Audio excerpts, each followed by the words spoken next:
boa noite a todos e todas. É com prazer que começamos o debate, prazer por podermos discutir e falar dessa temática e, infelizmente, com bastante tristeza pelo resultado hoje da votação e da admissibilidade da proposta de emenda à Constituição pelo Congresso Nacional. Eu gostaria de agradecer também a todos vocês que estão doando seu tempo para atender o nosso convite de aqui estar para discutir um tema de tão grande relevância para a sociedade brasileira.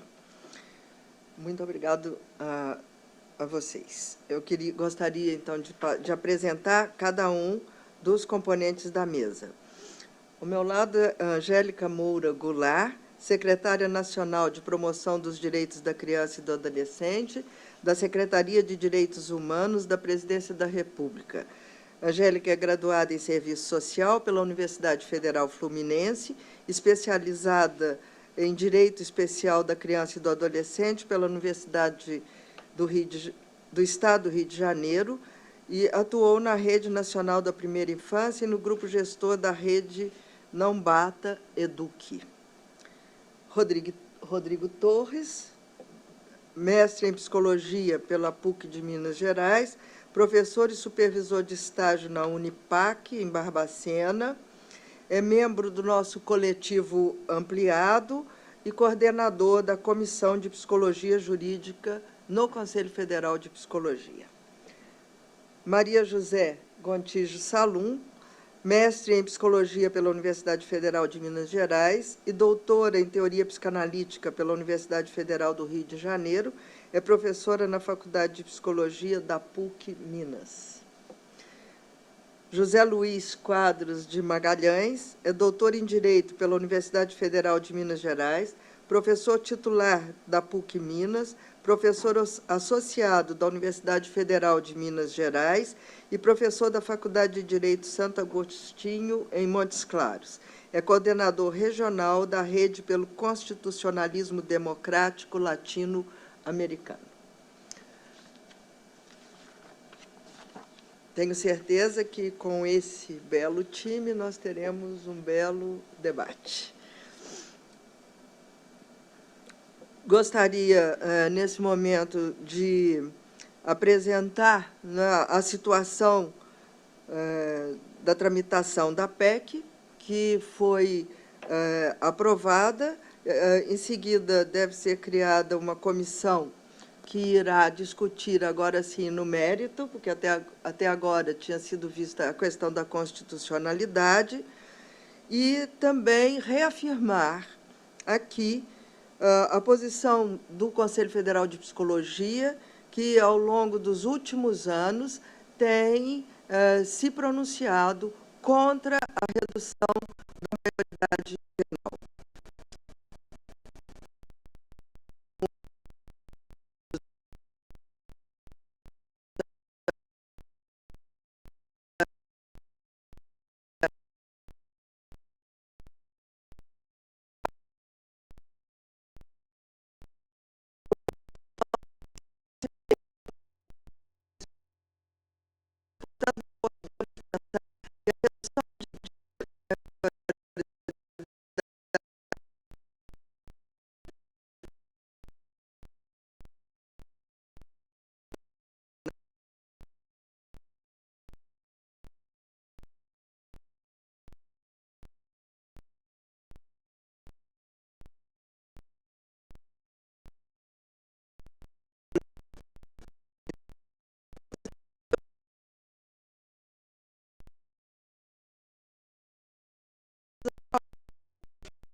Poderão ser cfp.org.br e através das hashtags Jogo da Velha, Debate CFP e Jogo da Velha, Maioridade Penal, nas redes sociais do Conselho. Antes de passar a palavra aos colegas que aqui estão, para contribuírem com o debate e com essas discussões acerca do tema da maioridade penal, eu achei por bem, antes, fazer algumas considerações mais ou menos breves e sucintas, né, em torno até do próprio título, da proposta de título da mesa, né, que seriam mitos e verdades sobre a redução da maioridade penal. Antes de enunciá-las, é bom que se diga que esse empenho de parcela da sociedade, não é, de agentes, né, atuantes nas políticas públicas, né, da rede de proteção, né, a questão da infância e da juventude, diversas entidades, né, como a CNBB, o Conselho Regional de Serviço Social, o CONANDA, como a Marisa bem citou, e outros inúmeros organismos aqui no país e no mundo que são não só refratários a qualquer proposta de redução da maioridade penal, mas como bem enfaticamente contrários, né? Então, assim, eu acho por bem começar daí, né? Essa é uma luta de parcela da sociedade, né, das pessoas que atuam nas políticas públicas e desses organismos. O primeiro mito que eu acho importante que a gente destaque, né, é o mito de que reduzir a maioridade penal reduzirá a violência, o crime e a criminalidade. A Marisa Borges, que me antecedeu, bem já começou a anunciar, né, que essa seria uma das alegações para a redução da maioridade penal. Só que esse mito, ele vem necessariamente acompanhado, né, da seguinte mensagem: o aumento da violência e da criminalidade é proporcional à escalada de crimes cometidos por adolescentes e por jovens. É bom que se diga que isso é um mito, isso é uma pseudo-verdade, isso não confere com os dados estatísticos, né, que a gente dispõe para estar discutindo essa questão. Um outro aspecto, enquanto desdobramento desse primeiro mito, também mito, ficção ou pseudo-verdade, é que a redução da maioridade penal vem atender à chamada incapacidade do Estado de responsabilizar penalmente. Este é um dos argumentos, né, que os defensores da proposta de redução alegam frequentemente. Agora, com respeito a este mito, é muito importante que a gente possa contrapor verdades. A primeira delas seria a seguinte: um percentual ínfimo, mínimo, de crimes, violentos ou não, são cometidos por adolescentes. Cerca de 7 a 8% de crimes violentos, portanto, com potencial ofensivo, que são cometidos por adolescentes. Portanto, são menos de 2 dígitos. Isso, por si só, é um argumento extremamente importante que, por si só, não justificaria aí a redução da maioridade penal. Portanto, é um argumento injustificável e inaceitável.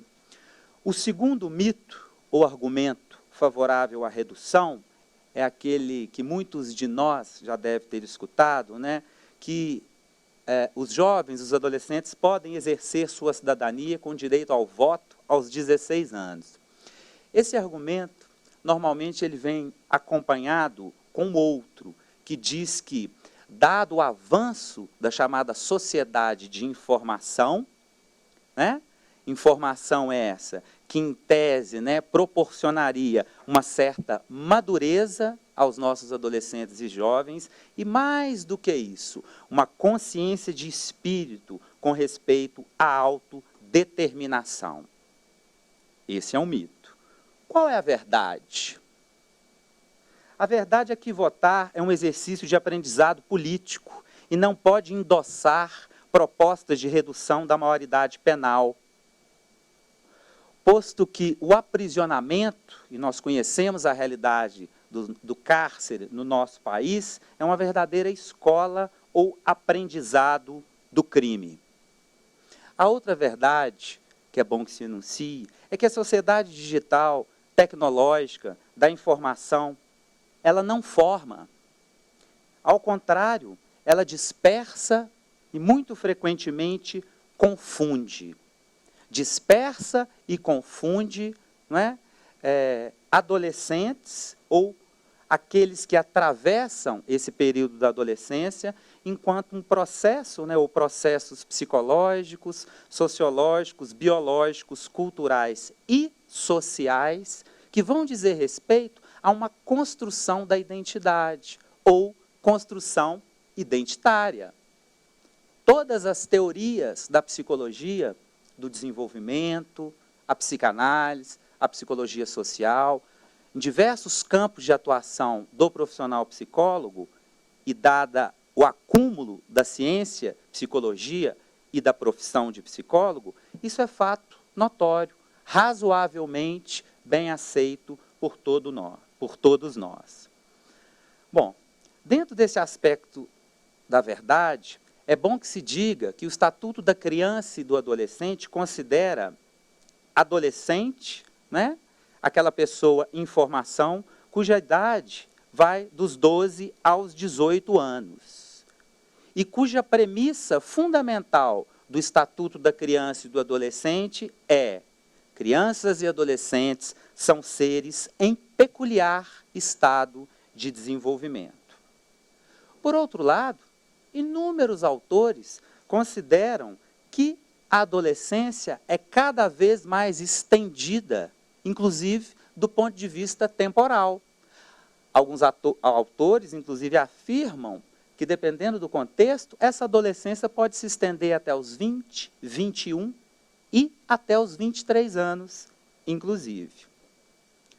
Um outro ponto importante que a gente gostaria de ressaltar é que, ao invés da gente se preocupar em reduzir a maioridade penal, sabedores que somos da realidade do sistema prisional e do fato de que crianças e adolescentes são seres em peculiar condição de desenvolvimento, por que não debatermos no Congresso e junto à sociedade, por exemplo, formas de prisionização ou de privação de liberdade, por exemplo, com uma faixa etária de jovens muito importante, que inclusive encontra seara ou respaldo na Lei de Execuções Penais. E eu falo especificamente aqui dos jovens de 18 a 21 anos, que a gente sabe muito bem, né? Eventualmente um jovem dessa idade, autor de um ilícito penal, quando condenado, privado de liberdade, é lançado aí nas masmorras, país afora, como bem a gente conhece. Bom, um outro mito muito importante é o seguinte, que vai afirmar que os adolescentes não são responsabilizados pelos atos que cometem. Este mito, inclusive, consolida-se, né, como argumento favorável à redução. A verdade é que o Estatuto da Criança e do Adolescente, que este ano comemora 25 anos, oportunidade única e inigualável para que, de fato, pudéssemos discutir crianças e adolescentes enquanto sujeitos de direitos, e não simplesmente pensarmos estratégias midiáticas e sociais para aprisionar as nossas crianças, os nossos adolescentes e os nossos jovens.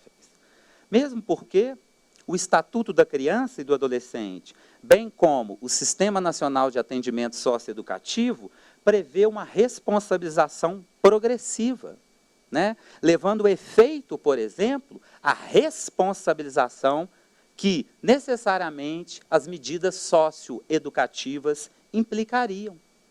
Medidas socioeducativas essas, não é? Que, se a gente pega um exemplo, um adolescente que cometa eventualmente um crime aos 12 anos, ele poderia ficar sob a égide e a tutela do Estado, em tese, até os 21 anos de idade.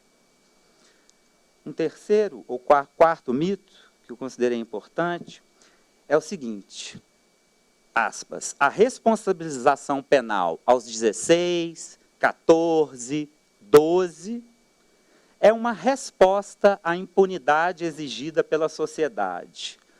Só que essa resposta, o que eu estou chamando aqui também de mito, ele é construído pela grande mídia. O que a gente teria como uma aproximação da verdade? Prender.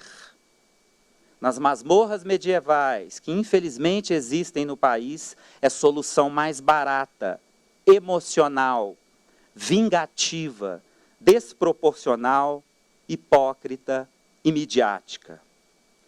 Uma justiça que se alicerça na concepção da retribuição do mal ou do suposto mal com uma cota de mal ainda maior, não nos parece amparada no direito e nos princípios constitucionais mais bem balizados, fecundos e importantes, né? É bom pensar sobre isso. Será que não seria mais interessante se a gente estivesse discutindo, por exemplo, a possibilidade de uma justiça distributiva, de uma justiça restaurativa, políticas de socioeducação, promoção de políticas públicas, sociais, comunitárias, preventivas e assim por diante.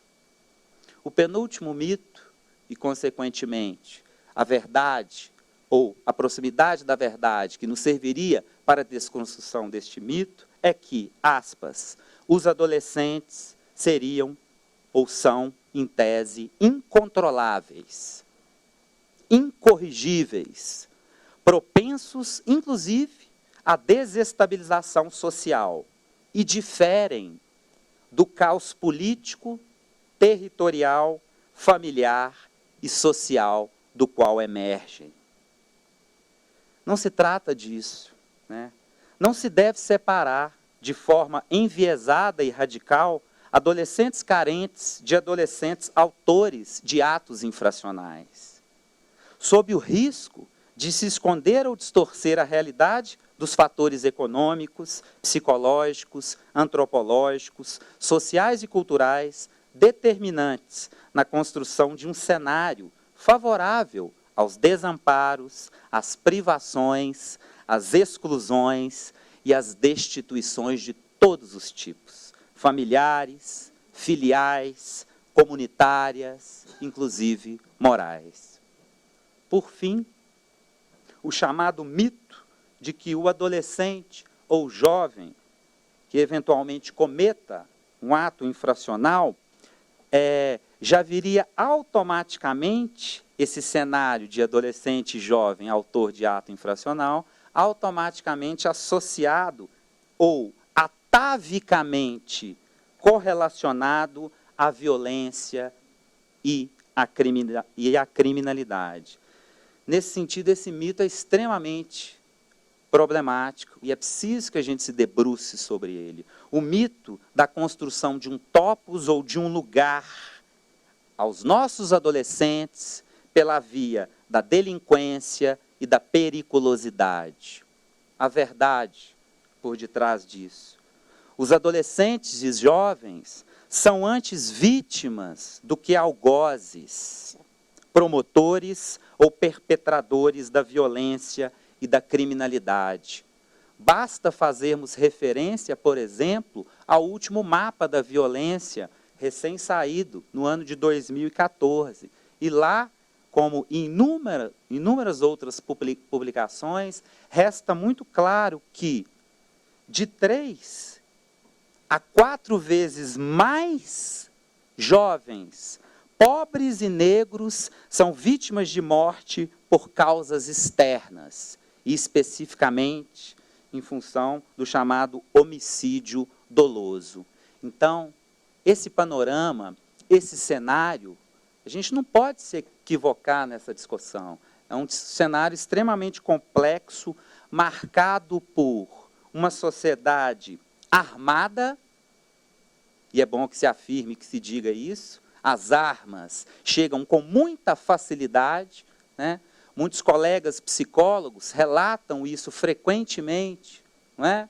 Crianças de 9, 8, 10 anos armadas, né? E aí? Então, esse cenário de armas, de drogas, de banalização do mal, né? Que estimula, de certo modo, a constituição das chamadas comunidades no crime, nos parece um cenário extremamente emblemático, problemático, que deve ser enfrentado e atacado. Então, na perspectiva dessa organização política dos psicólogos, né, Marisa, e dialogando com os colegas, esta autarquia, né, com a colaboração e apoio de todos os regionais e dos diversos parceiros no âmbito dos conselhos de classe, da sociedade civil e dos poderes constituídos, continuaremos enfrentando essa discussão, porque não nos parece que essa seja a melhor saída ou a melhor solução. Nos parece que, ao invés de comemorarmos, como alguns devem estar fazendo, o fato da proposta de redução ter sido admitida na Comissão de Constituição e Justiça, talvez seja a hora da gente encarar de frente a realidade das crianças, dos adolescentes e dos jovens do nosso país, enquanto pessoas em peculiar estado de desenvolvimento, enquanto seres humanos a quem o Estatuto, conforme previsão, o Estatuto da Criança, enxerga como seres sujeitos a plenos direitos, e não somente seres aí em desenvolvimento que, de uma forma ou de outra, a partir, inclusive, de uma campanha midiática, seriam eleitos como inimigos públicos número 1 da sociedade brasileira. Não nos parece. Bom, fim dessa minha intervenção inicial, eu passo a palavra agora para Angélica Goulart, da Secretaria de Direitos Humanos, que fará a sua intervenção.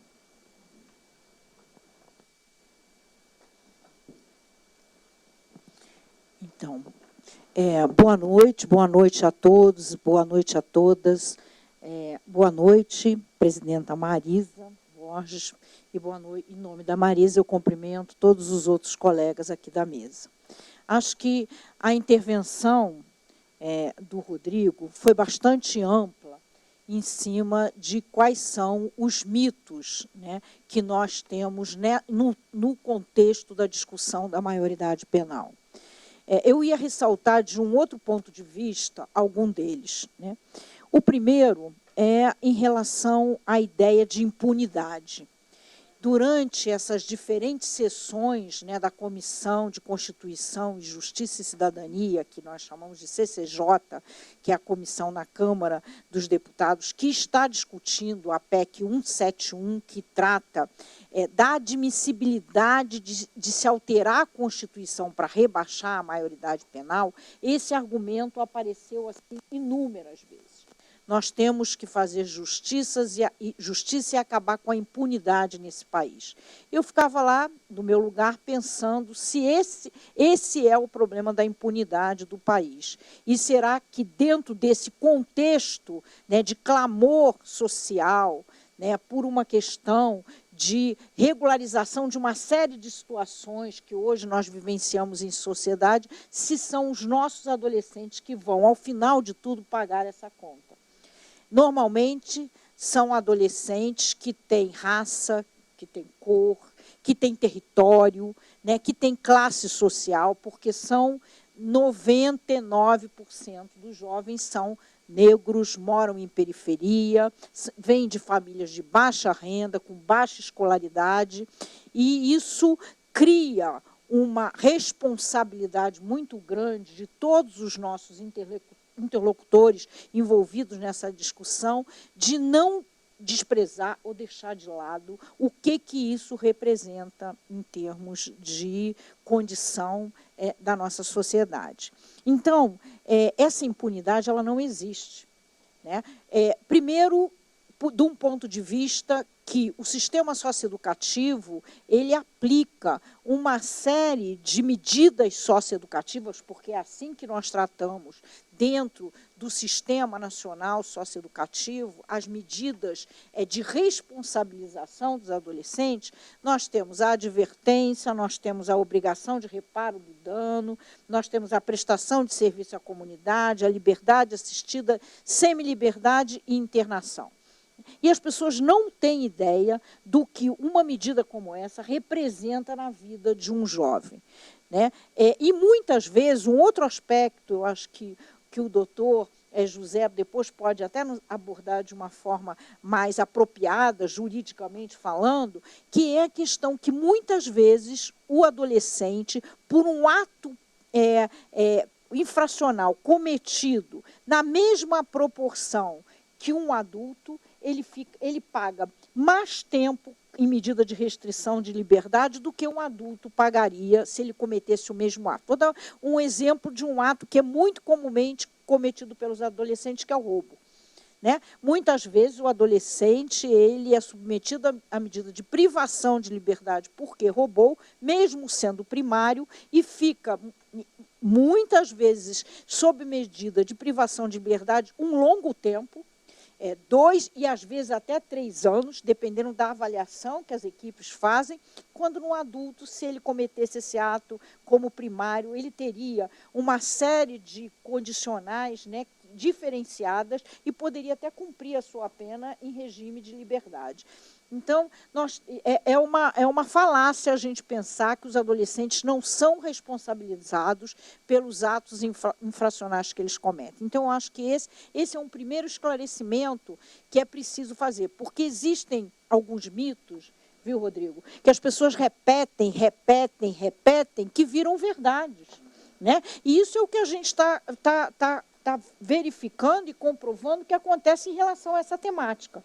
Né? A grande mídia mostra insistentemente, né, uma situação de violação, né, ou de ato infracional cometido por esse adolescente, que causa a impressão que você mencionou aqui, que a maioria dos adolescentes podem oferecer perigo à sociedade, criminalizando a nossa juventude e colocando os meninos numa situação de potencial, né, agressores ou violadores dos direitos. Então, e na verdade é um pouco diferente. A verdade é que esses meninos, eles são sim vítimas, e se a gente considerar um índice que a gente tem de que 64% deles cumprem medidas socioeducativas, né, um pouco mais, relacionado a roubo e ao tráfico de drogas, o Estado está deixando de proteger os meninos em relação a uma violação que está acontecendo dirigida a eles, que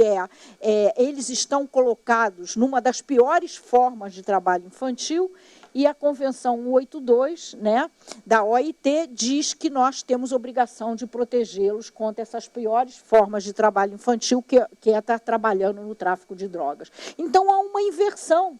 Em vez de proteção, né, do Estado, ele está recebendo, está saindo do lugar de vítima para o lugar de autor de uma violência. Então, essa é uma questão também que a gente gostaria de pontuar aqui para desmistificar um pouco a discussão em torno dessa situação.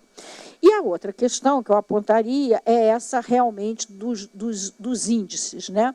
Porque se nós temos uma população de adolescentes, né, hoje, de 12 a 20, vamos colocar que é como o IBGE trabalha, de 12 a 21 anos, de 30 milhões de pessoas, olha, é muita gente, né? É uma população mesmo importante na constituição da nossa sociedade, e temos 0,05% do total dessa população que comete ato infracional. Então, esses dados, eles deveriam ser os balizadores dessa discussão, e não estão sendo. Né? Eles estão sendo completamente deixados de lado para se colocar a urgência de medidas de rebaixamento da maioridade penal para fazer enfrentamento à violência que se instalou na sociedade.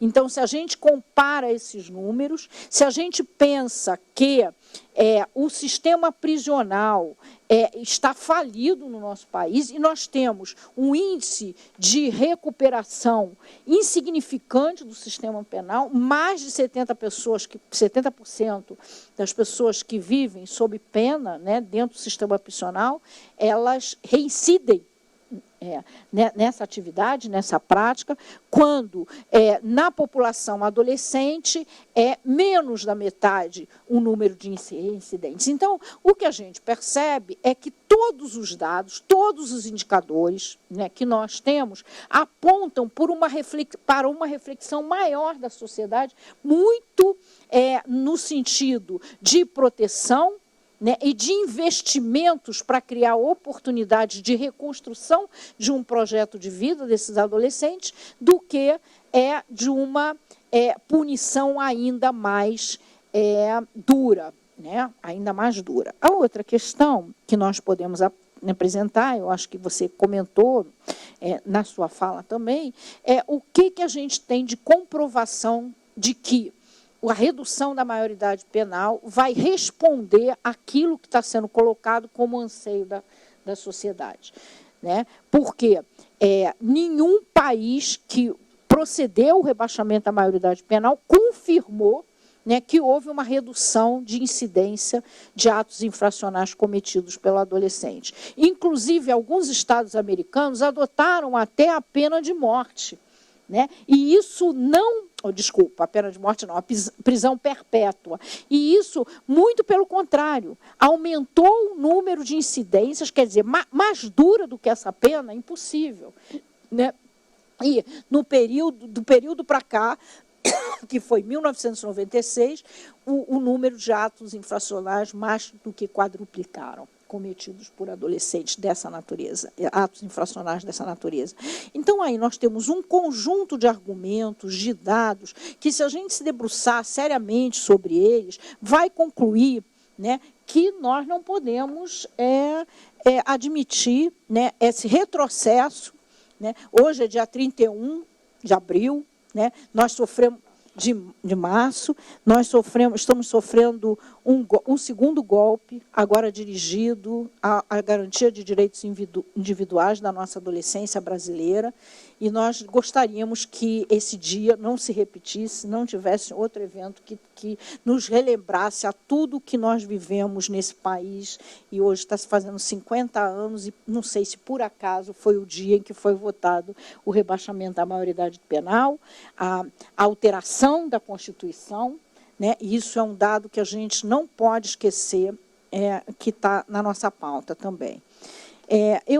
A outra coisa que nós entendemos é que nós temos uma missão. Né? Nós temos uma missão, e eu acredito que essa categoria profissional que trabalha, como várias vezes foi mencionado aqui, muito próximo, né, a toda aquela proposta, todo aquele paradigma de defesa de direitos, de prioridade absoluta da criança e do adolescente como sujeito de direitos, possa, em cada um dos lugares em que estiver, disseminar essa discussão, disseminar esses dados. Nós temos várias páginas em que nós colocamos todos esses dados, disponibilizamos todos esses dados, porque agora importa ampliar essa discussão, fazer com que essa discussão chegue ao maior número de pessoas possível, para que a sociedade deixe de ser pautada apenas por uma mídia que é muito tendenciosa na sua colocação.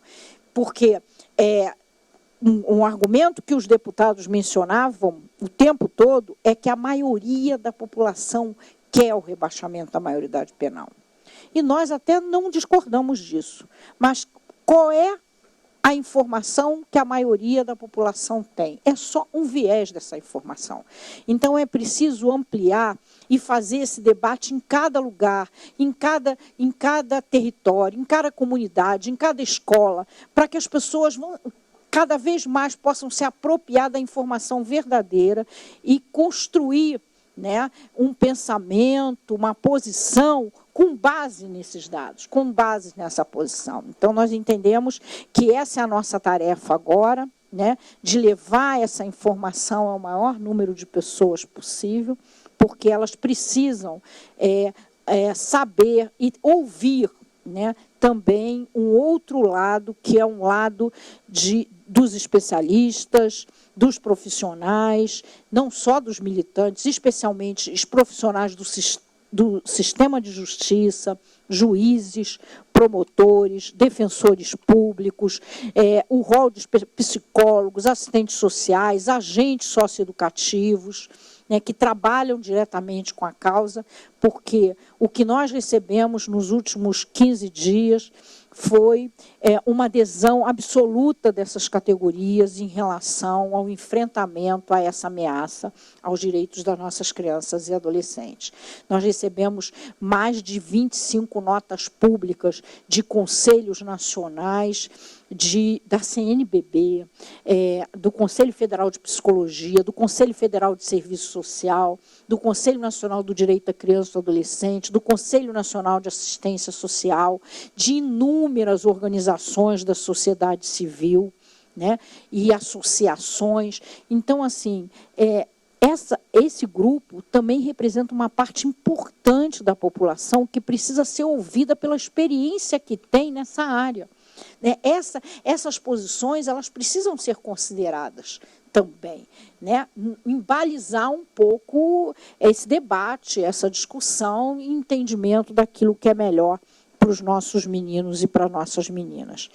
E, por último, eu acredito que é importante aproveitar esse momento para também pautar uma das que a gente gostaria que fosse realmente o tema da discussão do nosso Congresso Nacional, que é a letalidade, né, da nossa juventude. Né?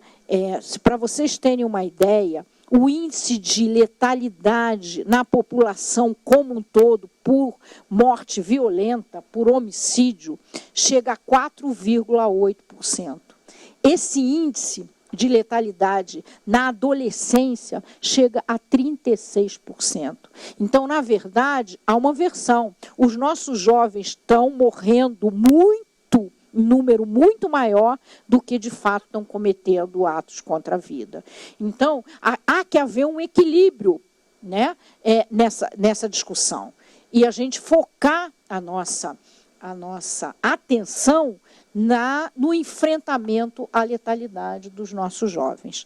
Então, eu gostaria de terminar conclamando, né, que todos os profissionais dessa área, que são sempre parceiros na defesa dos direitos de criança e adolescente, se juntassem, né, propusessem, não sei se a gente pode construir até uma proposta, Marisa, Rodrigo, juntos, né, de levar essa discussão de uma forma mais organizada e sistemática, né, a todos os estados, a todos os municípios, onde houver um grupo interessado e ampliar o conhecimento da sociedade em relação a essa temática. E eu agradeço pela oportunidade de estar aqui conversando com vocês e compor nessa mesa, e não posso deixar de trazer o abraço da ministra Ideli, que gostaria muito de estar aqui, mas hoje, pela comemoração dos 50 anos, não é nem comemoração, né? É pelo dia de lembrar que há 50 anos atrás nós sofremos o golpe militar, e ela está envolvida normalmente com os debates que estão acontecendo em torno desse tema. Tá? Muito obrigada. Agradeço a participação da doutora Angélica Moura Goulart. Passo de imediato a palavra para a colega Maria José Gontijo Salum. Boa noite.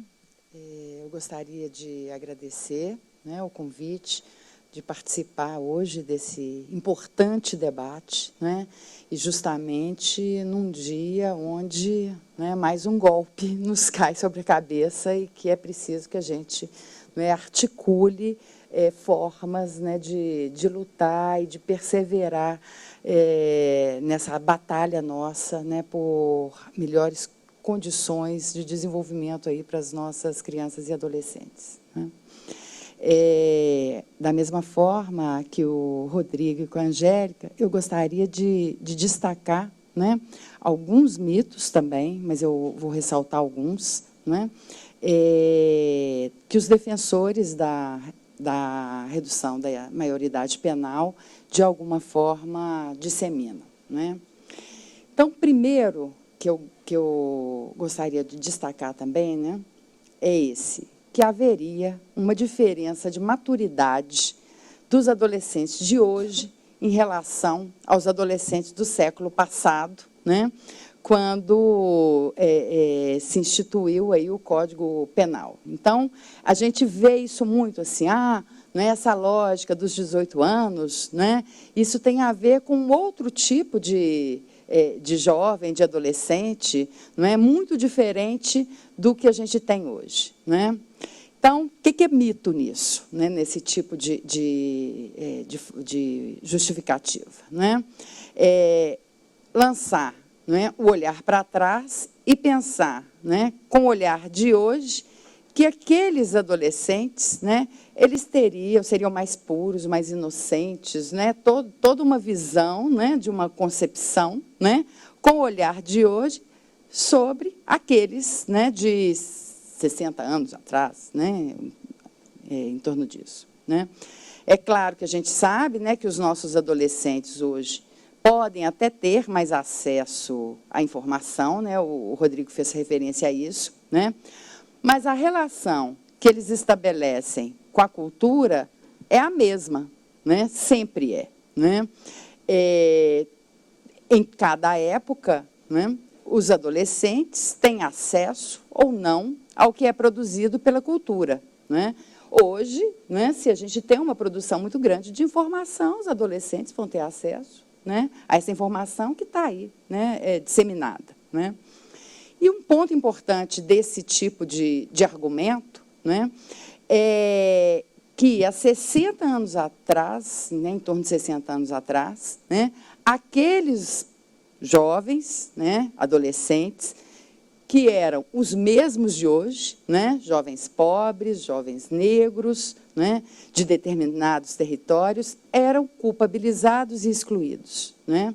Então, vamos lembrar que a nomeação delinquente começou em 1927, né, propondo a segregação dos adolescentes que passaram a ser enquadrados nessa categoria. Né. Então, eu estou querendo ressaltar esse termo, né, a produção desse termo, né, delinquente, delinquência, né, porque traduz, né, uma nomeação que qualifica, que identifica o adolescente, né, e que, mesmo que ela tenha caído em desuso, né, mesmo que a proposta, né, do Estatuto da Criança e do Adolescente seja de outra ordem, né, a gente utiliza, né, adolescente em conflito com a lei, autor de ato infracional, né, mas essa lógica, né, de colocar uma identificação, e essa identificação colar, né, quer dizer, ele passa a ser isso, né, passa a responder à pessoa e não ao ato que ela praticou, né, isso, de alguma forma, ainda está sedimentado, né, em nossa cultura. Né?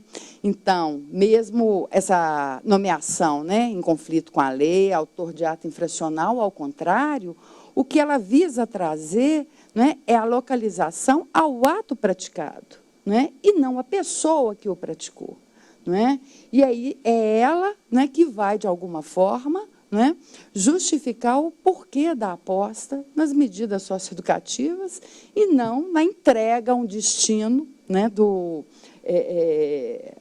o sistema prisional, né, que traça todo um destino aí que a gente conhece. Né? Então, né, esse primeiro mito, né, eu gostaria de ressaltar e já, né, trazendo, né, a posição, né, que eu defendo, contrária a esse mito, né, essa pseudo-verdade, nos dizeres do Rodrigo. Né? Um outro que eu gostaria de destacar também, né, a punição somente a partir dos 18 anos, gera uma cultura de impunidade, né, e esse mito se articula ao outro. Né? Então, se reduzisse a punição antes dos 18, reduziria a criminalidade e a violência. Né? Então, todos os dois que falaram antes de mim já puderam falar um pouco, né, sobre esse mito, mas eu gostaria de também trazer as minhas considerações, né, sobre esse mito. Né? Então, a punição, né, gera a impunidade e punir, aprisionar, reduziria a criminalidade e a violência. Tá? A gente sabe que a punição, né, o modelo prisional, é um mito, tanto na perspectiva da punição dos adultos e na dos adolescentes. Né? Então, quando a pena de aprisionamento foi concebida, né, acreditava-se que ela teria o poder de inibir os atos criminosos, né? Então, isso é um mito, a gente sabe, né? A função social da prisão, naquela época, era a retribuição, né? Depois acrescentou-se a isso, né? A uma ideologia da retificação e, posteriormente, ainda acreditando, né? A ideologia da prevenção, ou seja, a ameaça da punição como prevenção de violência e de criminalidade, né? A gente já sabe, né? Isso é fato, né, que essa ideologia, né, do aprisionamento no âmbito dos adultos, né, já se confirmou, né? Então, né, é um fato, né, no que diz respeito aos adultos, porque se pensar que, com relação aos adolescentes, vai ser diferente, né? Então, é completamente contraditório, né? Então, a gente sabe também, né, que essa, né, por outro lado, né, ameaça, né, de prisão, né, não previne, né, e porque, né, se a pessoa, né, e aí eu vou fazer um comentário mais na perspectiva da psicanálise, né, por trás disso, né, há uma certa crença de que os atos seriam movidos por uma racionalidade, ou seja, que haveria ali, né, uma certa razão de que eu não vou fazer determinado ato porque eu posso receber determinada castigo, punição, ou vou ter determinadas consequências. A gente sabe que na vida da gente, né, não é assim. Né, que grande maioria dos atos que a gente, né, das posições que a gente toma, né, é levada por situações que às vezes nos atravessam. Né? Por que a gente vai achar, né, que teria, né, esse cálculo, vamos dizer assim, racional, de que determinado ato deixaria de ser praticado porque haveria uma ameaça de que teria uma punição, né, em decorrência né, desse cometimento. Né? Bem, eu gostaria também, né, com relação a essa questão da cultura da impunidade, né, de dizer, né, que se gera uma cultura de impunidade, né, com relação, né, aos adolescentes, né, um ponto que eu gostaria de destacar, que a gente sabe, né, que é certo que a comunidade, né, de uma forma geral, ela estabelece um laço, né, e é necessário que se estabeleça um laço claro entre lei, infração e punição, né, que deve valer para todos que dela participam, de acordo com a capacidade de cada um situar no laço social. Né. A crença nesse laço, lei, infração e punição, para todos, né, ela pode incidir nessa chamada cultura da impunidade. Né? E eu gostaria de lembrar, né, das palavras, né, da Angélica, como que, né, na cultura da impunidade, né, de alguma forma, quer que os adolescentes paguem essa conta, né, de um desenlace, né, nessa relação que deve ser estabelecida, né, de lei, infração e punição. Né? Então, outro ponto que eu gostaria de destacar, inimputabilidade dos adolescentes não quer dizer impunidade. Né? O adolescente é responsabilizado por meio das medidas socioeducativas. Trata-se de uma sanção, a gente sabe, né, que responsabiliza aqueles que cometeram ato infracional, mas cuja finalidade é educativa. Né? Então, concebe-se a finalidade educativa para as medidas, não é porque o adolescente, assim como a criança, são pessoas em situação peculiar de desenvolvimento, como prevê o Estatuto da Criança e do Adolescente. Essa condição, né, de pessoa em situação peculiar de desenvolvimento modifica o modo como ele irá ser responsabilizado. Né? Portanto, com a medida, há responsabilização, mas de modos diferentes do adulto. Outro mito.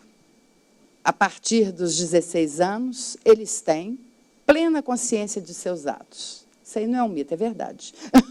Né? Ou seja, né? Consciência dos atos, né? Até as crianças têm, sabe né? O que é certo e o que é errado. Né? A punição não se refere à lógica da consciência. Né? Não é isso que está colocado. Né? Como eu já disse, né? Os nossos atos são atravessados por determinações que desconhecemos. Né? Mas nem por isso nos esquivamos de responder por eles. Né? O mito, né? A que se refere aqui, nessa afirmação, né? De que eles têm plena consciência, se refere a comparar duas grandes modalidades de inimputabilidade. Os casos de doença mental, né, que se orienta pelas teorias das capacidades, e dos adolescentes, que não é por aí que a gente deve se orientar, mas pela situação peculiar de desenvolvimento. Tá? Então, eu acho que essa discussão é importante da gente destacar, porque colocar o adolescente como maduro, já, confundir, né, a questão da capacidade com a situação de desenvolvimento. Né? Então, o desenvolvimento ou amadurecimento vai depender das condições que são ofertadas por aqueles que são responsáveis pelos adolescentes. O Estado, família e sociedade, como prevê o ECA. Né? Uma criança não se responsabiliza. Ela necessita dos cuidados e do amparo dos adultos. Com a puberdade, né? A marca da puberdade é um corte, né? Nessa situação infantil, e a adolescência, né? É a separação, né? Do sujeito infantil com a possibilidade futura de emancipação. Para entrar no mundo adulto, o adolescente deverá ter acesso aos instrumentos ofertados por nossa cultura, e as instituições têm um papel crucial nisso. Isso nos leva a um último mito que eu gostaria de comentar. Isso eu já vi alguns comentários dessa natureza. Responsabilizar as condições sociais dos adolescentes é um raciocínio utilitarista.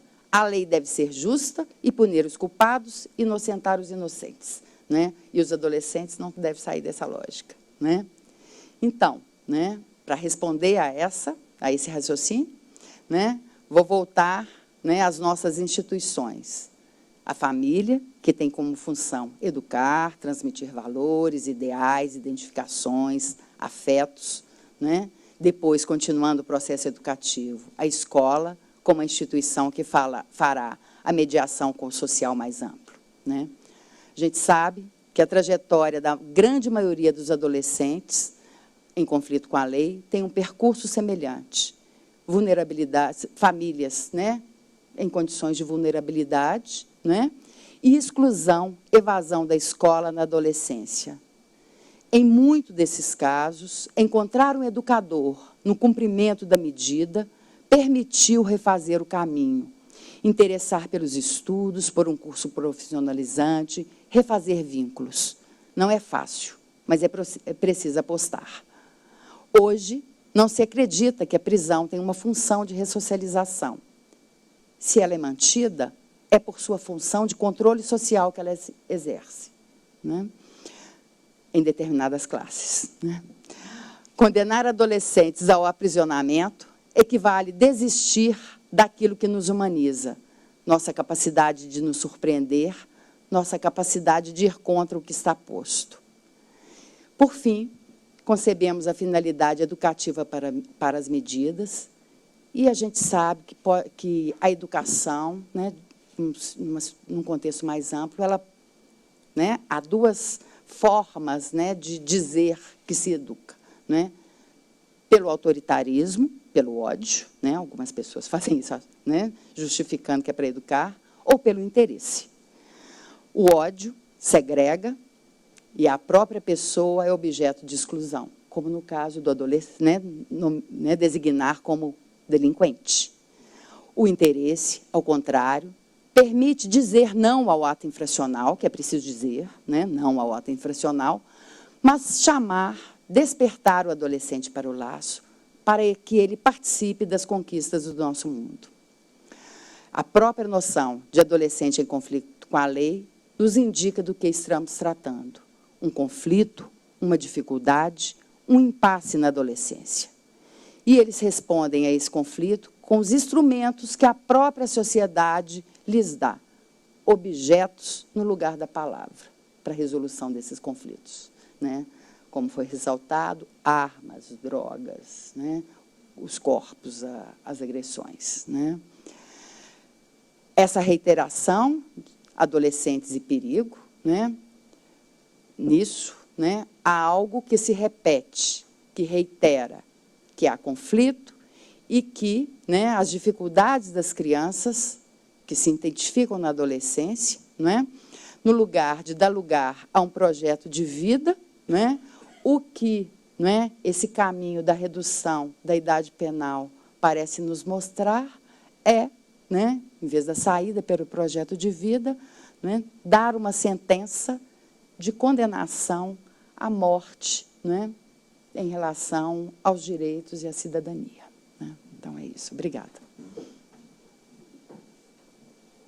Agradecemos, né, a participação e a fala da Maria José Gontijo Salum.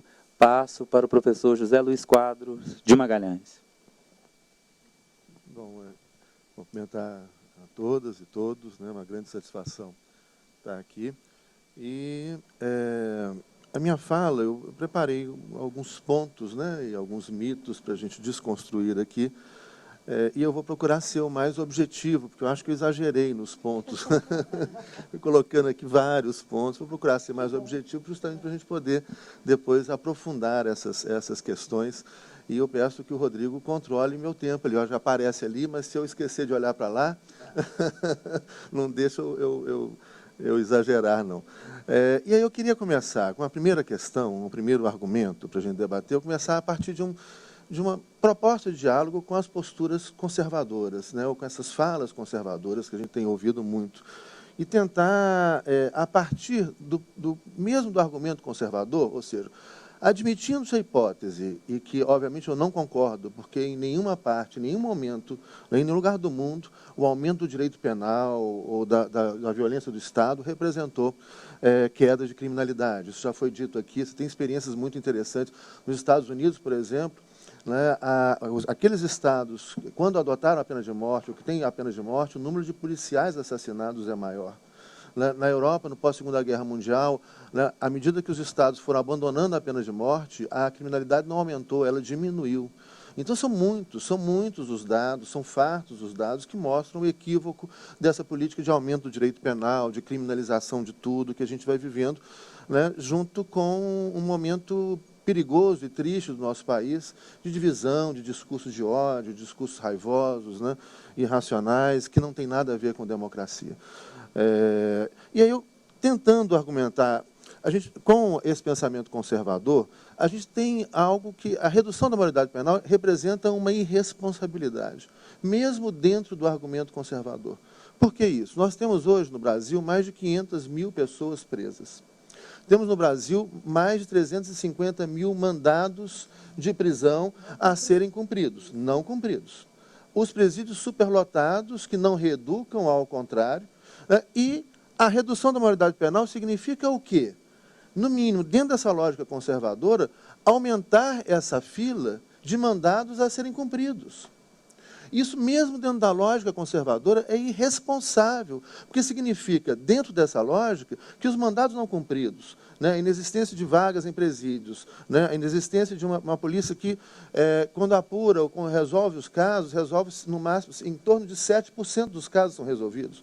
Pegar, por exemplo, a polícia do Reino Unido, ou de outros países da França, Canadá, Estados Unidos, esses índices sobem para 60%, 70% de solução dos casos. Aqui está em 7% de solução de casos. Então, a redução da maioridade penal vai significar, na prática, né, uma desmoralização ainda maior do Estado, uma desmoralização do direito penal, que deve ser utilizado como dentro da teoria clássica do direito penal. Eu não estou falando aqui nada de revolucionário, por enquanto, né?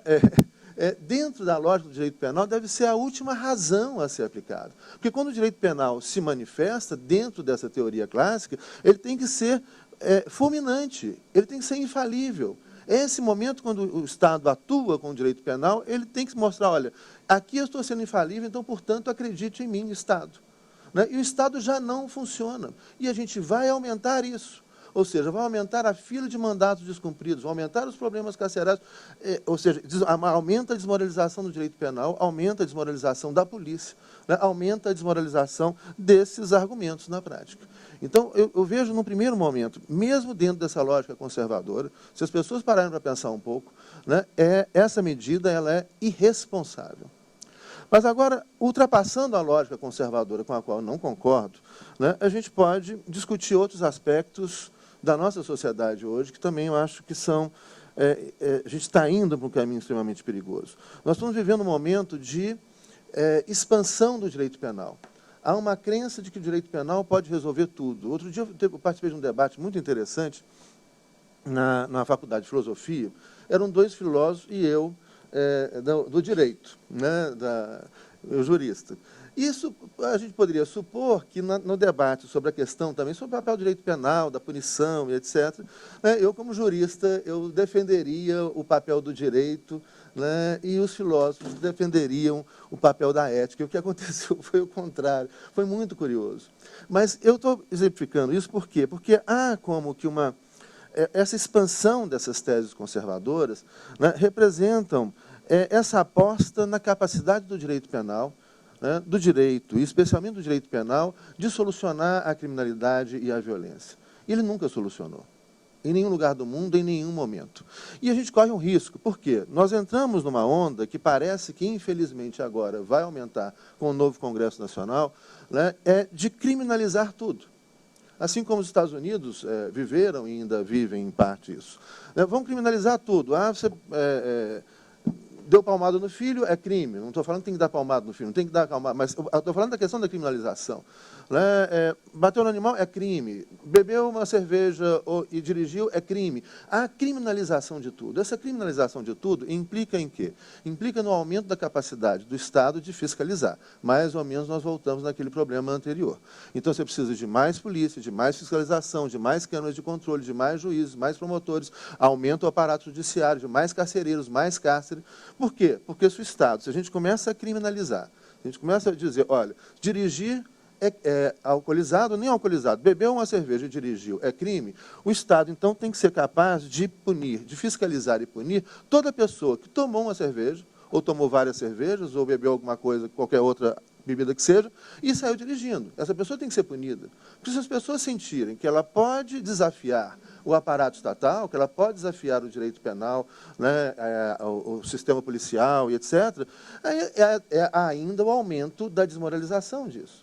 Então, mais uma vez, nós estamos... E mais, eu acho que isso tem um problema maior. A gente vai aumentando cada vez mais o espaço do direito. Isso não é bom, não. Isso é muito ruim. Né? Quanto mais direito a gente tem, mais, e principalmente direito penal, mais a gente está apostando de que esse direito penal punitivo, vai ser capaz de coibir determinados atos que as pessoas praticariam, mas não praticam por medo da ação do direito penal e de todo o sistema penal, polícia, Ministério Público, Judiciário, etc., etc. E, com isso, você vai esvaziando, abandonando o espaço da ética. Olha, eu diria que uma sociedade, quanto mais segura, né, quanto mais... Eu não gosto dessas palavras desenvolvimento, avançado, etc., porque isso traz muitos equívocos, isso é muito moderno e bastante equivocado. Mas eu diria uma sociedade, quanto mais... Vou procurar uma palavra aqui que possa... As palavras são complicadas, né, mas quanto mais estável, vamos dizer assim, mais segura, né, é uma sociedade onde a ética, o espaço da ética é maior do que o espaço do direito. Quando o espaço do direito vai invadindo o espaço da ética, e principalmente quando o espaço do direito, como a nossa sociedade hoje, vai anulando o espaço da ética, né, se esse direito não funciona, e ele já não está funcionando, está longe de funcionar, e a gente aumentando a sobrecarga do Estado, aí que ele não vai funcionar mesmo, o que vai sobrar para nós? Não vai sobrar nada, porque já não tem nenhum espaço ético, e não vai ter nenhum espaço do direito. É o caos. Eu diria que esse Congresso, as teses conservadoras, esse Congresso, que é mais conservador do que o outro, ele está nos levando, talvez de uma maneira de uma maneira irresponsável, sim, mas não tão intencional, vamos ser bonzinhos aqui, ou simpáticos, né? Ao caos. Essas teses estão ou nos levarão ao caos. Mais uma que a gente pode acrescentar aqui.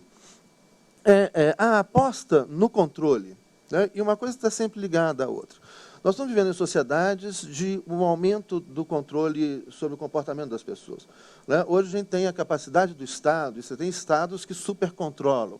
O Reino Unido, por exemplo, você tem câmeras, são mais de 2 milhões de câmeras de controle comportamental. Hoje, na França e nos Estados Unidos, você tem câmeras sendo testadas pelas respectivas polícias que analisam se, por exemplo, numa multidão de pessoas, eles estavam fazendo um estudo nisso na França, por exemplo, quantas horas que um policial é capaz de acompanhar quantas câmeras postas na rua, para que ele não vai distrair. Então, agora estão solucionando esse problema. Você tem câmeras que acusam, que tocam alarme quando algum comportamento diferente na multidão é acusado. Uma pessoa passou correndo, uma pessoa caiu, uma pessoa que gesticula. Nos Estados Unidos estão testando até aparelhos que são capazes de identificar a alteração de dados físico-químicos. A pessoa está com sudorese, né? A pessoa está com batimento cardíaco acelerado. A câmera vai lá e identifica, a polícia atua. Não sei se vocês viram aquele filme Minority Report, né? Antes do sujeito praticar o crime, vai lá a polícia e pega. Isso está aí, né? E isso você vai somar com vários outros mecanismos de controle, que são esses aparelhinhos que a gente usa o tempo todo, iPads, iPods e os computadores nas nuvens, etc., que já controlam e fornecem dados permanentes sobre o comportamento coletivo, o comportamento da multidão. Então, a gente está apostando numa sociedade de controle. A sociedade de controle não é novidade, né? A gente tem, no século XIX, talvez a primeira grande expressão disso, com a reforma urbana de Paris, você criar mecanismos de controle comportamental, o aumento do direito penal, que está de volta agora, isso também foi um fenômeno no século XIX, o aumento do espaço da psiquiatria, o aumento das doenças. Outro dia eu li um poema, talvez devam... Eu até estava procurando de novo, tão bonito, escrito por um psicólogo, onde ele coloca... Tem um livrinho de doenças, né? Eu não sei, que é publicado nos Estados Unidos, que vem todo, mas não é só dos médicos, não, dos psicólogos, que a cada, vem as doenças ali catalogadas, não é isso? Ele fala, olha, a cada nova edição aumentam as doenças. E ele escreve um poema tão bonito que ele começa a descrever o amor. Rubor na pele, o batimento cardíaco acelera, etc. Mas agora está lá no livrinho como sendo uma doença mental, né? Depois vocês corrigem todas as minhas... Mas essa aposta no controle, né, sobre qual é o problema disso aí? Se voltarmos, se a gente pensar no século XIX, pensamos que a gente está reeditando nada de novo nesses discursos que são colocados como discursos novos, nada de novo. É o velho que já não funcionou, que vem investido de novo. E o aumento do controle, só que ali na Paris do século XIX, você tinha um controle visual, o Barão Haussmann lá aplanou a cidade, tinha um policial em cada cruzamento, apontava o perigoso, quem que é o perigoso? É o pobre, né? Principalmente, continua sendo, né, até hoje, mas hoje você tem câmeras e mais câmeras de controle comportamental. O que vai acontecer? Essa aposta no controle e o esquecimento de identificar quais são as razões de tanta violência. Ou num país como o Brasil, por exemplo, onde nos últimos 15 anos a gente teve a inserção social de milhões de pessoas melhoraram de vida, puderam consumir, mesmo assim a criminalidade continua altíssima. Por quê? A gente precisa começar a buscar essas perguntas das mais variadas formas, só que elas não são feitas, né? Mais uma vez, há uma aposta recorrente no controle. E qual é o problema? Quando a gente aumenta o controle, e não combate, não desconstrói os fatos geradores que levam a essa imensa insatisfação que está gerando violência, o que vai acontecer? Esses fatos geradores, que são distintos, começam ou continuam aumentando essa insatisfação. Ou seja, o aumento do controle não significa que as pessoas vão parar de tentar cometer atos ilícitos ou crimes. O que vai acontecer é que, se o Estado controla bem, pegar lá o Reino Unido com 2 milhões de câmeras, uma polícia eficiente, com inteligência policial, etc. Ele consegue chegar lá e evitar que aquele ato criminoso se conclua, né? Então, há algum tempo atrás, teve uma tentativa de um carro-bomba no centro de Londres. A polícia, né, chegou e desativou a bomba, não explodiu, mas não evitou a tentativa. Ou seja, o aumento do controle, ou a aposta no aumento do controle policial, né, ele não vai evitar as tentativas, como já foi dito, né, de uma forma muito clara. Né, não tem essa racionalidade. Ah, agora tem pena de morte, eu vou deixar de... Não é assim que funciona. Né? Esse aumento de controle não vai evitar as tentativas, mas vai evitar que as tentativas se concluam. E aí as pessoas vão sentir-se seguras. Ah, que ótimo. Agora eu posso andar, fazer um Cooper 3 horas da manhã, lá no centro de Belo Horizonte, que nada vai me acontecer, né? Mentira. Mas agora eu posso, né, porque eu estou seguro, tem câmeras, tem polícia, etc., em cada quarteirão. Etc. Só que, como você não ataca o fato gerador, ele vai aumentando. E vai chegar um momento em que ele vai romper esse controle estatal. Aí o que o Estado vai responder dentro dessa linha conservadora? Aumenta o controle. Mais polícia, mais câmara, mais direito penal, mais punição, mais cárcere. Aí, de novo, as pessoas vão se sentir seguras. Ah, que bom, olha só, diminuir a criminalidade. Aí, só que as tentativas continuam. E você não ataca o fato gerador, ele continua aumentando. E vai chegar um momento onde ele vai romper essa barreira. Aí, o que o Estado vai fazer? Dentro dessa lógica atual, aumenta o controle. A gente tem 2 finais para essa história, e talvez a gente esteja perto desses finais, não só no Brasil, não, né, em boa parte do mundo ocidental. O primeiro final é uma sociedade totalitária, mas não naquela formatação ali, né, da Segunda Guerra Mundial, não, o que precede do fascismo, do nazismo. Pior, né, porque é um totalitarismo disfarçado, né, de uma liberdade que se traveste de consumo e etc. É uma coisa muito mais sofisticada. Né? Ou então é a perda total do controle. Os 2 finais dessa história não são bons, mas a aposta, essa aposta que está sendo feita no Brasil há algum tempo, de aumento do direito penal, de aumento de punição, de aumento de investimento em repressão e controle, ela vai nos levar a um desses 2 finais. Isso é trágico, né? E eu acho que a gente precisa... Bom, eu não sei se ainda tenho tempo, eu acho que tem outras questões. Eu queria só trazer ainda mais um argumento interessante. Veja que eu tinha marcado aqui 11, né? Eu só falei 3, mas eu acho que está bom para a gente aprofundar e depois a gente fala a respeito dos outros, a partir do debate, etc.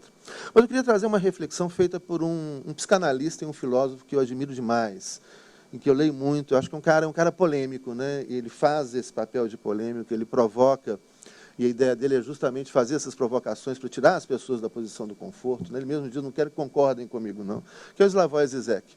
Slavoj Žižek, um esloveno, um professor esloveno, já veio aqui no Brasil várias vezes, tem vários livros publicados pela editora Boitempo, de São Paulo, e outras editoras também. O Slavoj Žižek, ele num livro que foi lançado ano passado no Brasil, em 2014, mas é um livro que já foi lançado nos Estados Unidos, acho que, se não me engano, em 2008, depois foi lançado em outros países, em Portugal, foi a primeira versão em português dele, na versão castelhana na Argentina. Foi lançado aqui com o título Violência. O título em inglês é Violência, 6 Reflexões Marginais, que é o mesmo título em castelhano. E nesse livro ele vai trazer, num capítulo, num dos textos, né, numa dessas 6 reflexões sobre violência, ele vai trazer uma reflexão muito interessante, onde ele fala da violência subjetiva, da violência objetiva e da violência simbólica. E ele vai chamar a atenção de que as políticas de combate à violência, espalhadas pelo mundo ocidental todo, né, são principalmente, muitas vezes, quase que exclusivamente, políticas de combate à violência subjetiva. E o que seriam essas políticas de combate à violência subjetiva? Né? A violência subjetiva, ela parte da ideia, na parte do texto do Žižek, de que a gente vive numa situação de não violência, ou seja, a normalidade seria não violenta. E o ato violento, que é um ato de vontade, daí a violência subjetiva, que quebra essa normalidade não violenta. Então, o normal seria a não violência. E o anormal seria esse ato de vontade, né, de praticar uma violência, que quebra essa normalidade não violenta. Ele vai falar, olha, não é bem assim. Né? E essas políticas não vão resolver, nunca resolveram e não resolverão, e são fartos os exemplos. Por quê? Porque elas ignoram. Né?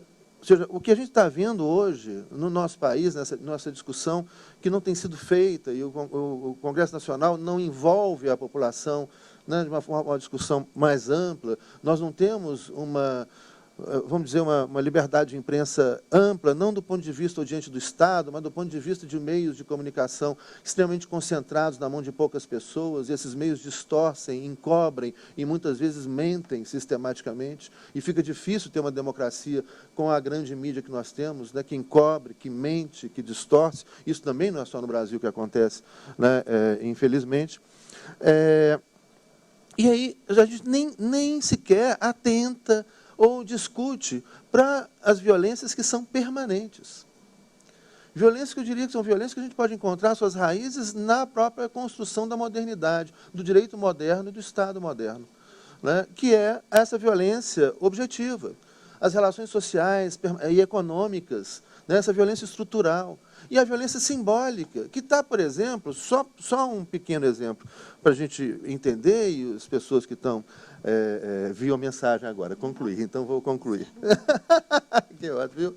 A gente está falando, a gente entusiasma e esquece do tempo.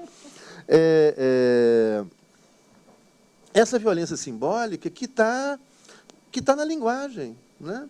Que está na linguagem, e que a gente vê, por exemplo, na língua portuguesa, que é uma língua machista, né? Isso não passa despercebido na cabeça de uma criança quando aprende a gramática portuguesa, né? A gente precisa falar isso. As pessoas criticam quando a gente fala presidenta do Conselho Federal de Psicologia, presidenta. Aí isso é um erro? Não, o idioma nos pertence, né? E essas violências que são permanentes, que estão aí permanentemente. Quando a gente vê, por exemplo, manifestações nas ruas do Brasil inteiro, machistas, homofóbicas, totalitárias, racistas, né? Dificilmente um presidente da República, né, homem, seria chamado de prostituto.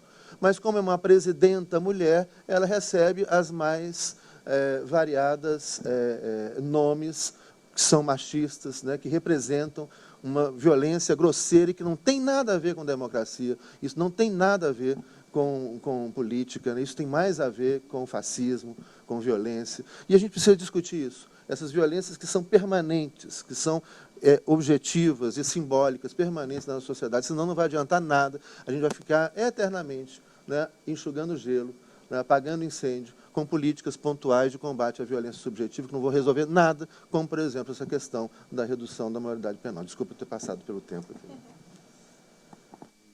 Temos a participação do professor José Luiz Quadros de Magalhães.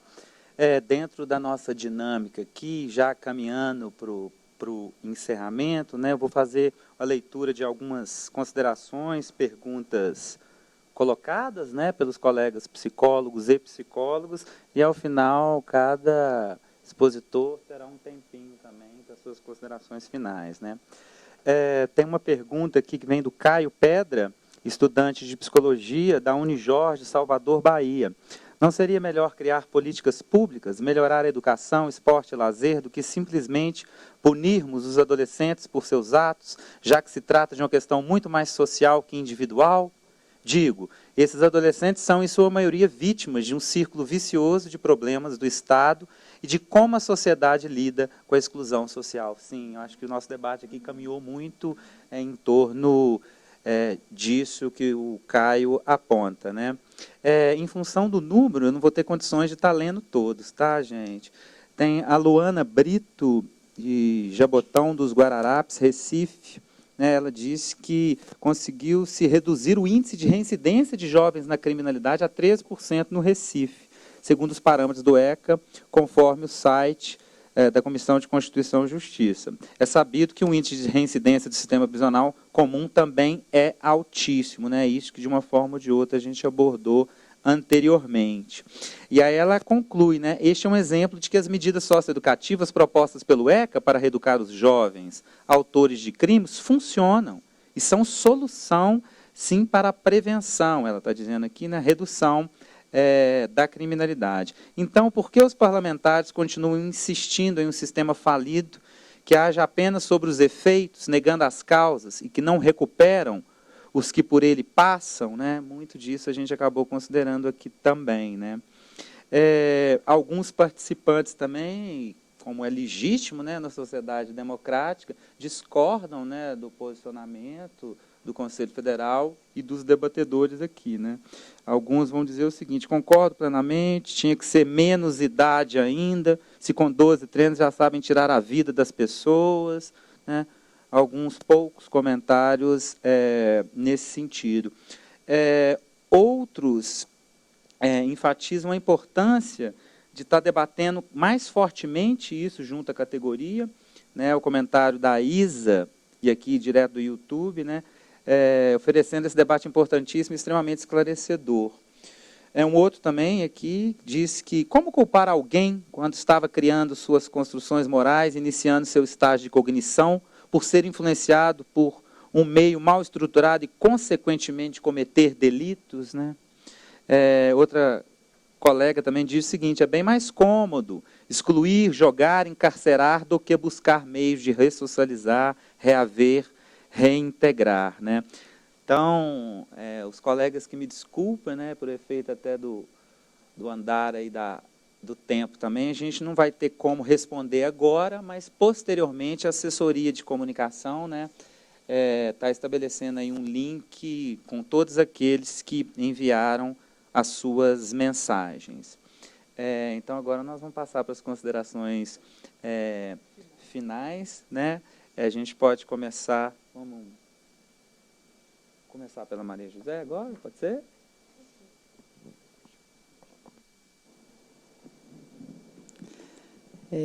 Bem, eu gostaria de iniciar a minha fala, assim, dizendo que esse comentário, né, sem responder as perguntas, mas, né, eu gostaria de responder esse comentário, assim, como pode, aos 12 anos, tirar a vida das pessoas? Eu acho que se trata de um exemplo, né, do que o José Luiz disse, né? Quer dizer, esse tipo de comentário está tomando, né, uma lógica de uma situação subjetiva, porque a gente sabe que esse tipo de ocorrência é contingencial, não é? Agora, quando acontece, ele ganha uma visibilidade, não é? Porque ele vende notícia, tá? Mas a gente não pode pautar, não é, uma política pública para todos, não é, por uma situação por situações específicas, não é? E que a gente sabe que no conjunto, não é, da grande maioria dos adolescentes em cumprimento das medidas socioeducativas, né, o que ocorre, né, é uma situação que né, lembrando aí, também retomando, né, a lembrança, né, que o José Luiz Quadros fez do Zizek, né, das condições, né, objetivas, né, de vida, não é, e de dificuldade, de permanência, não é, no que a cultura, né, e o Estado deveria oferecer. Né? Então, gostaria de, novamente, né, ressaltar isso. Né? O que, né, a exigência, né, que nos é feita hoje, né, de retomar, né, outras formas de apostar, né, na cultura, na civilização, que não a exclusão preconizada pelo direito penal. Acabam de chegar aqui mais 2 questões, aí a gente encaminha posteriormente. Eu passo a palavra para Angélica Moura Goulart.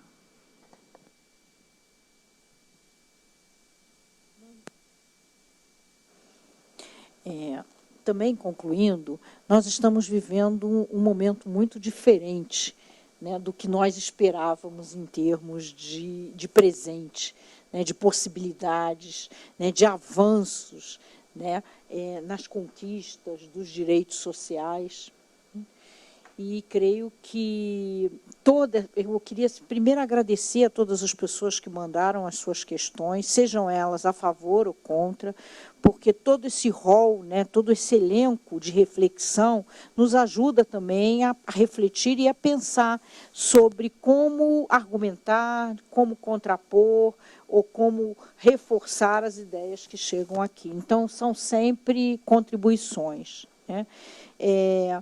eu acho que o debate, nosso debate hoje, ele foi muito ilustrativo de posições muito diferenciadas de quem trabalha na perspectiva das várias dimensões que compreendem tanto o comportamento individual quanto social. E penso que nós temos que, como responsáveis, né, pelas nossas crianças, hoje nós dizíamos na Câmara que um país ético não abandona os seus filhos, né? Um país ético não pode virar as costas para os seus filhos. Nenhum pai faz isso, não é ético, né? E que, então, em nome disso, chamar todos aqui, todos os ouvintes e também todo o Conselho Federal de Psicologia e todos aqueles parceiros, né, que entendem, que se apresentam para essa discussão, para que nós possamos aprofundá-la, né, e que o resultado disso seja a ampliação de um entendimento social sobre o verdadeiro tema que nós estamos abordando, né, que é a justiça social, né, e que é a proteção integral dos direitos das nossas crianças e adolescentes. E aí, muito obrigada, Marisa, pela oportunidade de estar aqui essa noite com vocês, e fica, assim, uma confirmação do nosso interesse de aprofundar todo esse diálogo. Tá? Obrigada. Passo agora para as considerações finais do José Luiz Quadros, e até aproveito que uma última questão chegou diretamente dirigida a você, né? A Rita Rodrigues, né, uma colega psicóloga, que parabeniza pela realização do debate, pelos palestrantes. Aí direciona a pergunta para o Zé Luiz: se não a criminalização, quais as possibilidades de um equilíbrio entre o espaço do direito e o espaço da ética, no caso da violência objetiva? Pois é, olha, eu acho que a gente precisa voltar, e aí para responder isso, na verdade, a gente precisava falar muito, né? Porque é uma pergunta muito interessante e importante, mas qualquer resposta curta, ela vai parecer superficial. Mas, assim, a gente precisa voltar a discutir essa questão, quando eu citava o Zizek, da questão estrutural e simbólica, né? A gente precisa ir na raiz das questões, ou seja, a gente precisa ter coragem de voltar a falar que é necessário construir uma outra sociedade, que não dá para continuar emendando e remendando isso que está aí, isso é insustentável. E essa insustentabilidade dessa sociedade de ultraconsumo moderna, ela ocorre hoje em todo o Ocidente, né? A crise radical que vive, né, Europa, Estados Unidos, é uma crise que eu diria, mas aí, como eu disse, a gente precisa, né, trabalhar, aprofundar isso, que é uma crise da modernidade, é uma crise do direito moderno, é uma crise do Estado moderno.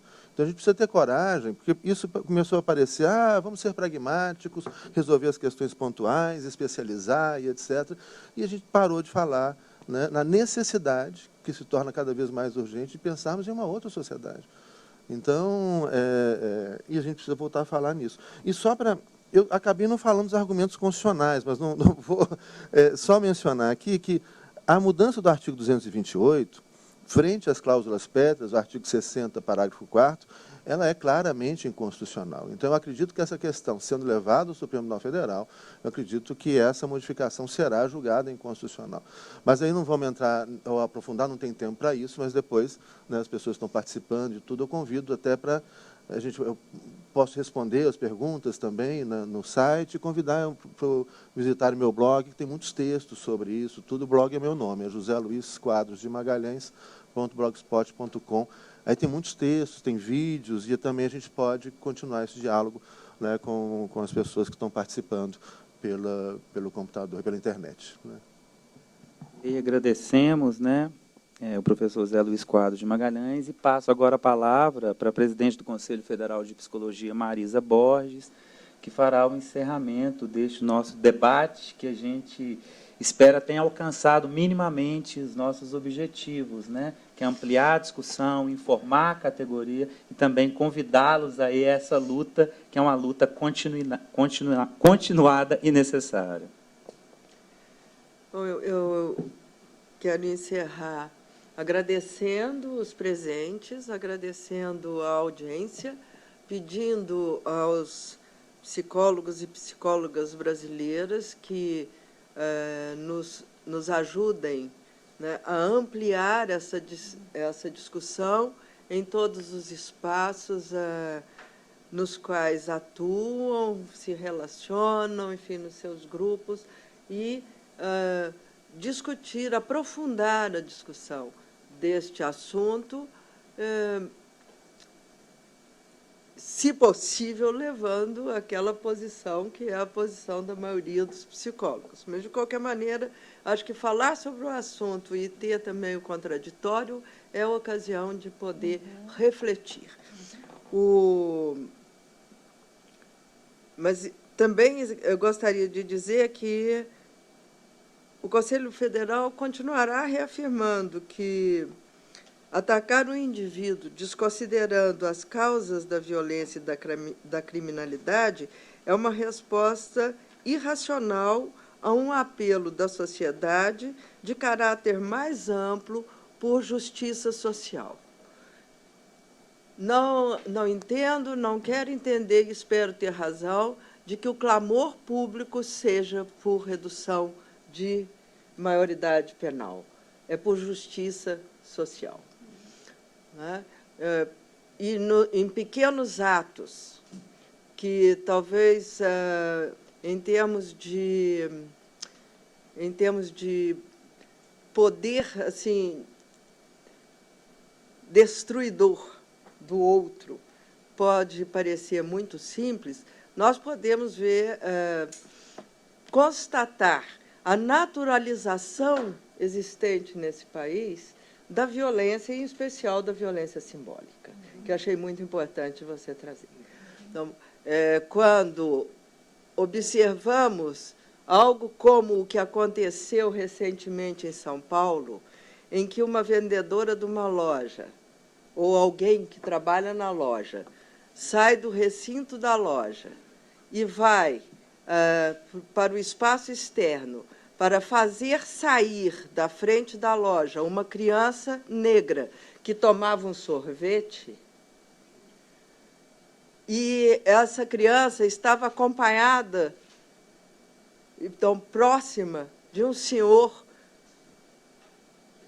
que não é negro, que falava na hora ao telefone e que, vendo a intervenção, vendo o que a pessoa falou com a criança, interferiu e disse: é meu filho.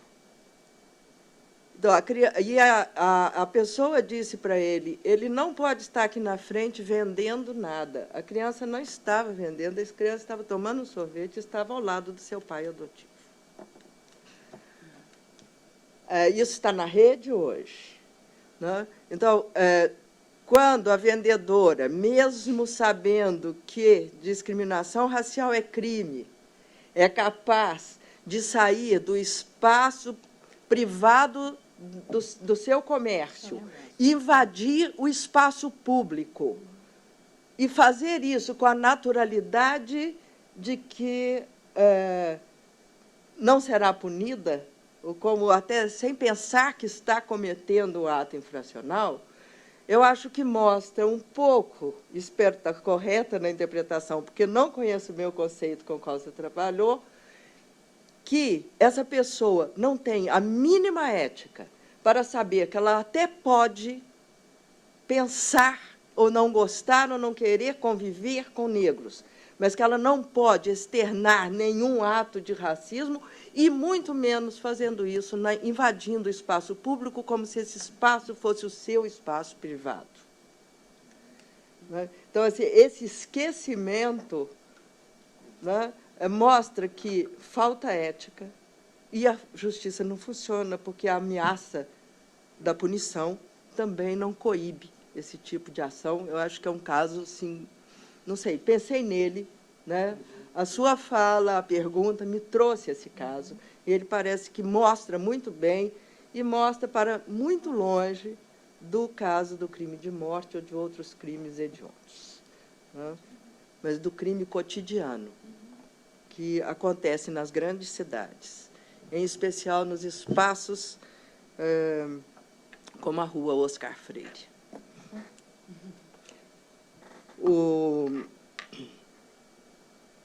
Bom, acho que inúmeros são os casos aqui que a gente poderia continuar comentando, né, e discutindo. Eu espero que essa oportunidade nos seja dada nesse tempo agora que teremos que fazer uma grande luta para que, no mérito, possamos influenciar, para garantir que possamos ser ouvidos, né, talvez em outras audiências públicas, e que, minimamente, possamos colocar na pauta da discussão da psicologia brasileira, dos psicólogos brasileiros, essa temática, para mostrarmos que a psicologia tem, sim, o que contribuir para pensar uma nova maneira de nos relacionarmos, uma nova maneira de conviver em sociedade, com as suas múltiplas teorias, com a sua diversidade,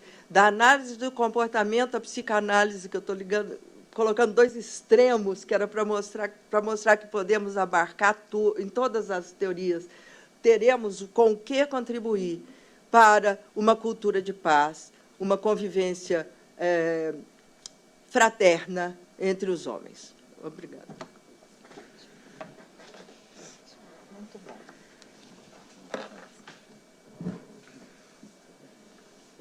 É revoltante ouvir uma coisa dessa, né? Nossa, gente, é para ficar indignado, né?